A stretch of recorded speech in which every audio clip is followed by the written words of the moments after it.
ही आहे विदर्भ स्पेशल कटाची आमटी। ती कशी बनवायची त्याची आपण रेसिपी बघूया।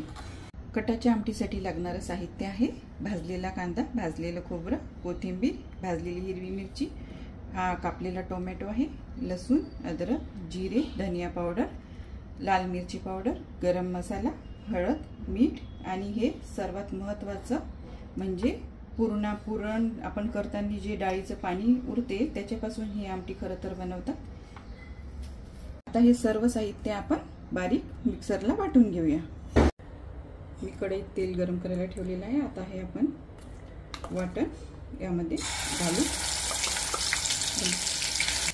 आता हे मसाला बऱ्यापैकी फ्राय झालेला आहे। त्यामध्ये आपण हळद, तिखट, गरम मसाला, धनिया पावडर आणि मीठ घालू।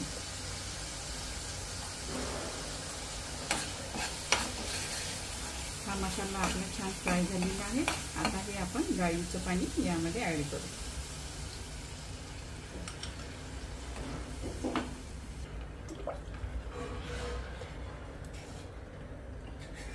हे बघा मस्त अशी आपली कटाची आमटी रेडी झालेली आहे। ही पुरणपोळी बरोबर छान लागते।